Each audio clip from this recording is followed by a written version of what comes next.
పెసరపప్పుతో తీయపప్పు చేసుకుందాం ఈరోజు. పెసరపప్పును కడిగి కొంచెం ఇట్లా ఒక 10 నిమిషాల ముందు నానబెట్టి పెట్టుకోవాలి. పెట్టుకొని స్టవ్ వెలిగించి పొయ్యి పైన పెట్టాలి. మంచిగా ఉడికిన తర్వాత దీన్ని రుద్దే అవసరం ఏం లేదు, పోపు చేసుకోవాలి. చూపిస్తాను. పెసరపప్పు ఇది ఒంటికి చాలా మంచిది, అందరికీ కూడాను, చిన్నపిల్లల నుంచి పెద్దవాళ్ళ వరకు.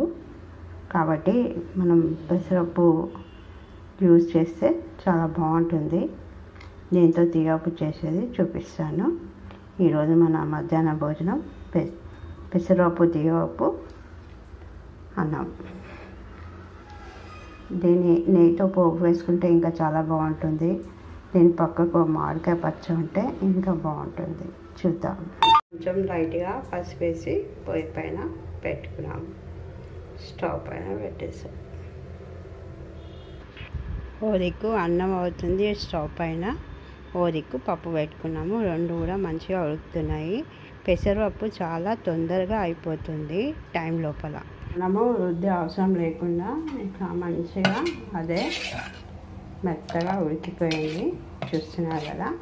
ఇందులో కొంచెం ఉప్పు వేసుకోవాలి. ఇప్పుడు పోపు చేసి ఆవాలు, కలమాకు, మిర్చీలు, మామూలు పోపే.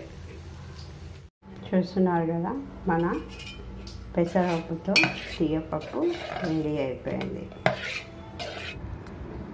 చూస్తున్నారు కదా ఫ్రెండ్స్, ఈరోజు సాదా సీదా ఇంటి భోజనం. అన్నం, పెసరపప్పుతో తీయపప్పు, ఒక మామిడికాయ పచ్చ, కడుపు నిండా భోంచేయచ్చు. నెయ్యి తినే వాళ్ళైతే ఇంకా బాగుంటుంది. నెయ్యితో పోపు అయినా, ఇలా పోపు చేసిన పప్పులో నెయ్యి వేసుకొని తిన్నా చాలా బాగుంటుంది. నేను నెయ్యి తినాను కాబట్టి నూనెతో వేసాను. చాలా సూపర్గా ఉంటుంది. మీరు కూడా ఒకసారి ట్రై చేయండి. ఇంట్లో ఏమీ లేనప్పుడు ఇట్లా పెసరపప్పుతో తీయపప్పు చేసుకొని ఇలా తింటే హాయిగా కడుపు నిండా తినచ్చు. Thanks for watching. మా ఛానల్ను సబ్స్క్రైబ్ చేయండి, మంచి కామెంట్స్ పెట్టండి, లైక్ చేయండి.